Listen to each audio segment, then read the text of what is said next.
Hello everyone. आजच्या या व्हिडिओमध्ये आपण 50 पोलाईट सेंटेन्सेस पाहणार आहोत, जिथे तुम्ही तुमच्या ऑफिसच्या ठिकाणी, कॉलेजमध्ये, शाळेमध्ये एखाद्याशी विनम्रपणे बोलताना कोणत्या वाक्याचा वापर कुठे करायचा, कोणतं सेंटेन्स कुठे वापरायचं, ह्या सगळ्यांचा ह्या व्हिडिओच्या थ्रू अभ्यास करणार आहोत. तर चला सुरुवात करूयात. फर्स्ट सेंटेन्स पहा. कृपया बसा. Please have a seat. Please have a seat. कृपया थोडा वेळ थांबा. Kindly wait for a moment. Kindly wait for a moment. मी आत येऊ का? May I come in. May I come in. तुम्ही मला मदत कराल का? Could you help me. कुड यू हेल्प मी. तुमच्या मदतीबद्दल धन्यवाद. I appreciate your help. I appreciate your help. समोरच्या व्यक्तीने तुम्हाला मदत केली आहे, त्यावेळेस तुम्ही हे सेंटेन्स वापरू शकता. I appreciate your help. खूप खूप धन्यवाद. Thank you so much. Thank you so much. त्रास दिल्याबद्दल माफ करा. Sorry for the trouble. Sorry for the trouble. माफ करा किंवा जरा ऐका. Excuse me please. हे सेंटेन्स केव्हा वापरायचं तर पहा, समजा तुम्हाला समोरच्या व्यक्तीचं अटेन्शन तुमच्याकडे घ्यायचे, त्यावेळेस तुम्ही म्हणू शकता की excuse me please. Excuse me please. आधी तुम्ही. After you. आता हे सेंटेन्स केव्हा वापरायचं तर समजा एखादी सिच्युएशन आहे, त्यामध्ये समोरच्या व्यक्तीला तुम्ही आदराने ती गोष्ट करण्यासाठी सांगतायत. ती गोष्ट तुम्ही आधी करा असं सांगतायत, तुमच्यानंतर मी ती गोष्ट करेल, त्यावेळेस तुम्ही म्हणू शकता आफ्टर यू. After you. कृपया हळू बोला. Please speak slowly. Please speak slowly. तुमचे खूप उपकार झाले. That's very kind of you. That's very kind of you. आता हे सेंटेन्स केव्हा वापरायचं तर समजा समोरच्या व्यक्तीने तुम्हाला एखादी मदत केली आहे, त्यावेळेस तुम्ही रिप्लाय देताना हे सेंटेन्स वापरू शकता. समजा समोरच्याने तुम्हाला कामात मदत केली किंवा कुणी तुम्हाला पाणी हवं होतं, पाणी आणून दिलं, त्यावेळेस काय म्हणणार तुम्ही? That's very kind of you. मी तुमचा आभारी आहे. I am grateful to you. I am grateful to you. पुन्हा सांगाल का? Would you mind repeating. Would you mind repeating. आता समजा एखादी गोष्ट तुम्हाला समजली नाही आहे, त्यावेळेस समोरच्या व्यक्तीला तुम्ही म्हणणार आहात वुड यू माइंड रिपीटिंग. किंवा असंही म्हणू शकता की could you repeat this. Could you repeat this. कृपया मला कळवा. Please let me know. Please let me know. निवांत करा, काही घाई नाही. Take your time. Take your time. समोरच्या व्यक्तीला आपण सांगतोय की काही घाई नाही आहे, तुम्ही ती गोष्ट तुमचा वेळ घेऊन करू शकता. Take your time. Take your time. मला समजू शकते. I can understand. I can understand. अजिबात काही हरकत नाही. No problem at all. No problem at all. म्हणजे माझी काही हरकत नाही आहे, त्यावेळेस वापरायचं आहे नो प्रॉब्लेम ॲट ऑल. मला आनंदच आहे. It's my pleasure. It's my pleasure. आता हे सेंटेन्स केव्हा वापरायचं तर समोरचा व्यक्ती तुम्हाला थँक्यू म्हणतोय, त्यावेळेस त्याला रिप्लाय देताना वापरायचं आहे इट्स माय प्लेजर. याचा अर्थ होतो की मला तुम्हाला मदत करून आनंदच झाला. It's my pleasure. माफ करा किंवा पुन्हा सांगा. I beg your pardon. I beg your pardon. समोरच्या व्यक्तीने एखादी गोष्ट सांगितली आहे आणि ती तुम्हाला ऐकू आली नाही आहे आणि तुम्ही ती रिपीट करा असं सांगताय, त्यावेळेस म्हणायचं आहे I beg your pardon. I beg your pardon. कृपया समजावून सांगाल का? Could you please explain. Could you please explain. कृपया काळजी घ्या. Please be careful. Please be careful. मी मनापासून माफी मागते.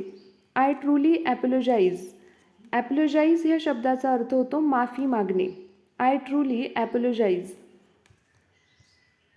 मला कळवल्याबद्दल धन्यवाद. Thanks for informing me. Thanks for informing me. निसंकोच विचारा. Please feel free to ask.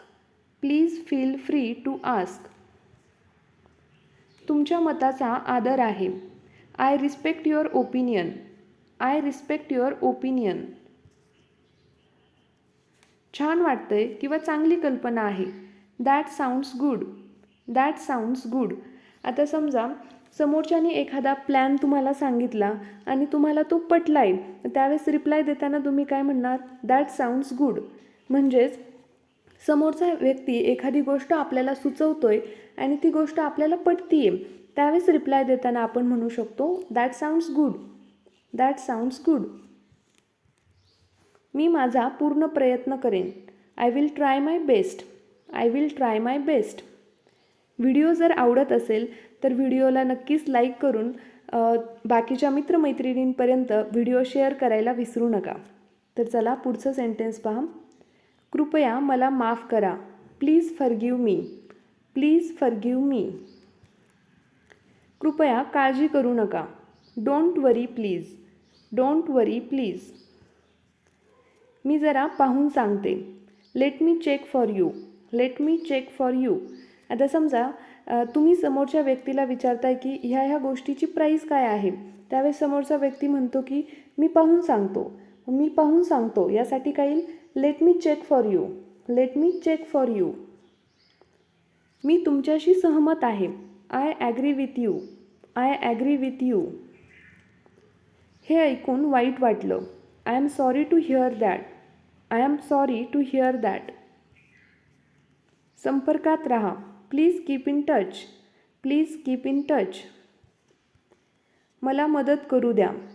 Allow me to help you. Allow me to help you. ते अगदी ठीक आहे. That's absolutely fine. That's absolutely fine. तुमच्या वेळेबद्दल धन्यवाद. Thank you for your time. Thank you for your time. कृपया माझ्या विनंतीचा विचार करा. Please consider my request. Please consider my request. माझा तो अर्थ नव्हता. आपण खूपदा म्हणतो मला असं म्हणायचं नव्हतं, माझा तो म्हणण्याचा अर्थ नव्हता. त्यावेळेस सेंटेन्स येईल I didn't mean that. I didn't mean that. मी काही विचारू का? May I ask something. May I ask something. कृपया शांत व्हा. प्लीज काम डाऊन. प्लीज काम डाऊन. तुमचा सल्ला महत्त्वाचा आहे. I value your advice. I value your advice. म्हणजे समोरचा व्यक्ती आपल्याला सल्ला देतोय आणि तो सल्ला आपल्यासाठी महत्त्वपूर्ण आहे, आपल्यासाठी कामाचा आहे, त्यावेळेस आपण हे सेंटेन्स वापरणार आय व्हॅल्यू युअर ॲडवाईस. संयम ठेवल्याबद्दल धन्यवाद. Thanks for your patience. Thanks for your patience. कृपया हे स्वीकारा. Please accept this. Please accept this. ते छान होईल. That would be great. That would be great. कृपया लवकर उत्तर द्या. काइंडली रिस्पॉन्ड सून. काइंडली रिस्पॉन्ड सून. माझ्याकडून काही हरकत नाही. It's okay with me. It's okay with me. म्हणजेच माझी काही हरकत नाही आहे ही गोष्ट करण्यासाठी. It's okay with me. कृपया संकोच करू नका. Please don't hesitate. Please don't hesitate. सगळ्यासाठी धन्यवाद. तुम्ही केलेल्या ह्या सगळ्यासाठी धन्यवाद. मग कसं येईल? Thank you for everything. Thank you for everything. तुमचा वेळ दिल्याबद्दल आभारी आहे. I appreciate your time. आता हे सेंटेन्स कधी वापरायचं? तर समोरच्या व्यक्तीने त्यांचा वेळ आपल्याला दिला, आपलं बोलणं काळजीपूर्वक ऐकून घेतलं, त्यासाठी आपण त्यांना धन्यवाद देतोय. मग त्यावेळेस सेंटेन्स वापरायचं आहे I appreciate your time. I appreciate your time. तर ही होती 50 पोलाईट सेंटेन्सेस जी तुम्ही तुमच्या ऑफिसच्या ठिकाणी, कामाच्या ठिकाणी, कॉलेजमध्ये वापरू शकता आणि तुमचं इम्प्रेशन वाढवायला ही सेंटेन्स नक्कीच तुम्हाला मदत करतील. तर हा व्हिडिओ तुम्हाला कसा वाटला हे कॉमेंट बॉक्समध्ये टाईप करायला विसरू नका आणि व्हिडिओ जर आवडला असेल तर व्हिडिओला लाईक करून चॅनलला सबस्क्राईब नक्की करा. Thank you so much.